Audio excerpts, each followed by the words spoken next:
Selamat sore Ibu Bapak, Saudara yang dikasihi Tuhan Yesus. Selamat berdoa bersama-sama pada hari ini, hari Rabu, hari di mana kita biasa berdoa di gereja dan kita bersama-sama berdoa di gereja dari rumah kita masing-masing. Mari kita mohon pimpinan Tuhan waktu kita mendengar sebagian dari firman Tuhan pada sore hari ini. Ya Tuhan, kami berdoa mohon Allah Roh Kudus membantu kami memahami kebenaran firman-Mu ini. Dalam nama Tuhan Yesus Kristus kami berdoa. Haleluya. Amin. Renungan pada malam hari ini menutup semua rangkaian renungan kita sepanjang bulan April ini. Bagaimana saudara dan saya ditebus oleh kuasa Tuhan Yesus Kristus. Ditebus untuk dipermuliakan oleh Tuhan Yesus Kristus. Saya ingin membaca ayat yang menjadi landasan tema kita sepanjang bulan April ini, yaitu Efesus 1 ayat yang ke-7. Ayat ini berbunyi begini, sebab di dalam Dia, yaitu di dalam Yesus, sebab di dalam Dia dan oleh darahnya kita semua beroleh penebusan, yaitu pengampunan dosa menurut kekayaan kasih karunia-Nya. Menurut kekayaan kasih karunia-Nya. Saudara dan saya sudah ditebus, saya sudah menyampaikan firman Tuhan pada minggu kedua di bulan April ini. Saudara dan saya ditebus dari kuasa dosa, dari kuasa maut, dan dari kuasa iblis. Penebusan ini adalah penebusan yang sempurna. Kalau saudara sudah ditebus dari kuasa dosa, dosa apa? Semua dosa.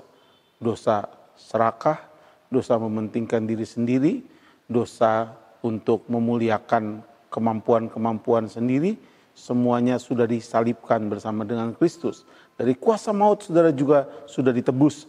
Artinya kita tidak lagi takut terhadap kematian, kita tidak lagi takut terhadap penghakiman, karena Yesus menjadi pembela bagi saudara dan saya.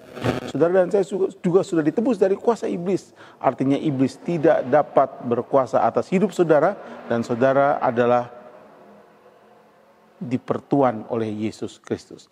Pada hari ini kita bersama-sama mendengarkan sebagian dari firman Tuhan ini. Bagaimana saudara dan saya ditebus dan bagaimana hidup penebusan itu berlaku di dunia kita pada hari ini. Seorang nabi Tuhan yaitu Yeremia hidup di masa di mana orang Israel dibuang, dan dia berkhotbah bagi orang Israel dan juga bagi banyak raja, dan Tuhan memakai hambanya ini. Dan dia berkata dalam Yeremia pasal yang ke-29 ayat yang ke-7, begini bunyinya.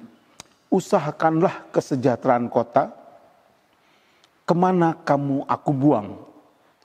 Dan berdoa untuk kota kepada Tuhan, sebab kesejahteraannya adalah kesejahteraanmu.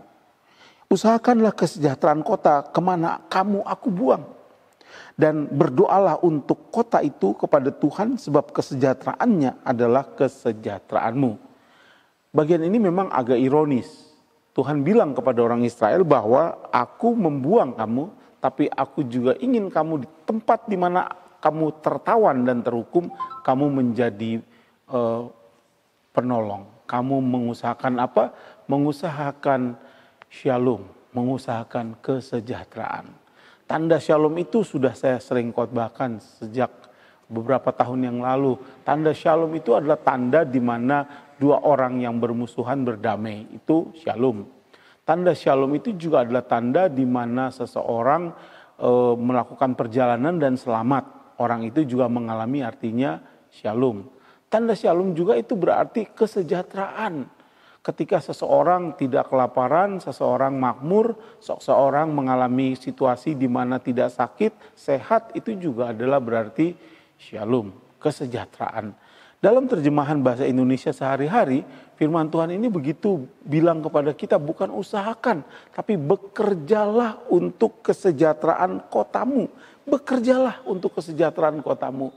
Itu artinya saudara dan saya yang sudah ditebus oleh kuasa Yesus Kristus, saudara dan saya harus mengerjakan penebusan itu secara nyata, yaitu dengan berusaha bekerja di kota di mana saudara dan saya hidup, di mana saudara dan saya tinggal. Hari ini saudara-saudara, di kota di mana saudara dan saya tinggal dan di negeri yang luar biasa melimpah kekayaannya di mana saudara dan saya hidup, yaitu Negara Kesatuan Republik Indonesia. Saudara dan saya sudah tidak usah dibahas lagi tentang situasi pandemi hari ini, tetapi yang lebih penting adalah bagaimana kita memaknai situasi yang susah seperti ini untuk dapat mengupayakan kesejahteraan atau tanda shalom itu. Saudara, ini rupanya ciri nabi-nabi, termasuk Rasul Paulus juga mempunyai ciri yang sama. Dari dalam penjara dia berkata kepada jemaat di Filipi, "Hai jemaat di Filipi, bersukacitalah." Di dalam situasi yang sulit dia berkata, "Bersukacitalah." Bapak Ibu yang dikasihi Tuhan, kita belajar bersama-sama dari bagian ini. Rupanya panggilan saudara dan saya sebagai gereja bukanlah panggilan untuk berdiam diri. Apalagi panggilan untuk membangun tempat-tempat persembunyian. Saudara dan saya tidak dipanggil dan ditetapkan untuk memperhatikan hanya saja kesejahteraan sendiri, tetapi kesejahteraan kota di mana saudara dan saya hidup dan saudara dan saya tinggal. Bagaimana kota kita hari ini? Saya ingin menyampaikan video tayangan tentang situasi di kota Bandung sepanjang beberapa minggu terakhir ini. Ada video ini sekitar hampir 3 menit dan saya harap itu menjadi penolong bagi saudara. Mari kita memperhatikan bersama-sama video ini. Saatnya kita kerja dari rumah, belajar dari rumah, ibadah di rumah.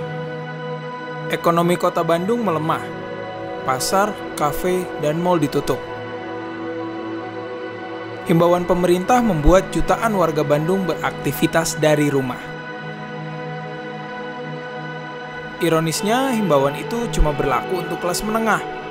Kampanye di rumah aja ternyata nggak berlaku bagi para pekerja informal. Kami mewawancarai juru parkir, tukang beca, ojek online, dan pedagang asongan di kota Bandung. Dan inilah kondisi mereka hari ini. Iya kayak ketinggal hiji dua. Upami stasiun Korama kan motor tapi keluar masuk. Emang itu setirnya. Jika halaman tulisan PKPLBA Tulisan PKPLBA. ayeuna aja pun aja.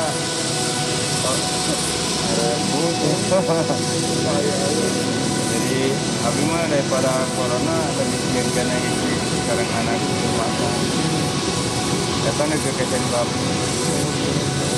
Ya penghasilan nggak ada sekarang. Dari tadinya kalau sebelum corona kira-kira sekitar berapa gitu? Sebelum corona ini ya masih normal lah, dapat 200 masih dapat. Tapi sekarang mah aduh ini aja di audit tiap hari nggak ada yang masuk. Iya, tas saya Madinten teh acanari. Di Madinten, tak acanari. Iya, di Madinten teh acanari.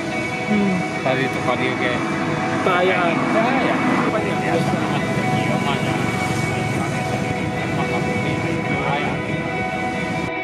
jika penghasilan sehari hanya 10 atau 20 ribu rupiah saja, bagaimana anak dan istri mereka bisa makan? Lalu, krisis pangan jadi tanggung jawab siapa? Bapak Ibu Saudara, setelah kita memperhatikan video tadi, kita melihat bahwa di kota kita pun situasi hidup tidak terlalu mudah pada hari ini. Begitu banyak orang yang mengalami kesulitan. Termasuk saudara dan termasuk saya dan termasuk kita semua. Tetapi pertanyaan saya, apakah saudara dan saya mengerjakan perintah ini? Usahakanlah, kata Tuhan, bekerjalah. Penebusan kita adalah penebusan dari dosa-dosa individu, dosa-dosa keserakahan, dosa-dosa mementingkan diri sendiri. Panggilan saudara dan saya untuk berdoa adalah panggilan untuk menjadi berkat bagi begitu banyak orang. Saudara bisa memperhatikan ketika Yesus mengajar doa murid-muridnya. Kalau kamu berdoa, berdoalah begini. Bapakku yang di sorga. Tidak demikian. Doa yang diajarkan oleh Yesus adalah doa Bapa kami yang di sorga. Karena doanya ada doa kami yang di sorga. Itu artinya ada kesejahteraan yang diutamakan untuk situasi hidup kita pada hari ini. Bapak Ibu, saudara-saudara yang dikasihi Tuhan, marilah kita berpikir dengan sungguh-sungguh serius pada hari ini. Saya tadi membaca berita di satu media mainstream, media umum, bilang bahwa Bapak Presiden Joko Widodo mengumumkan bahwa Indonesia memang perlu prihatin dan dia mendesak Kementerian BUMN untuk mencetak sawah secepat-cepatnya. Perintah ini perintah yang dimaknai sebagai bahasa Presiden Jokowi yang memang tidak mau langsung mengumumkan situasi yang krisis di negeri kita. Kita bersyukur karena Presiden kita bijaksana. Tapi Presiden mengingatkan kepada semua rakyat sebetulnya, mengingatkan kepada Anda dan saya juga bahwa situasi ke depan memang tidak mudah. Tapi ayat ini mengajar kita yang lebih penting adalah kita mengusahakan kesejahteraan kota. Bekerjalah untuk kota di mana engkau tinggal.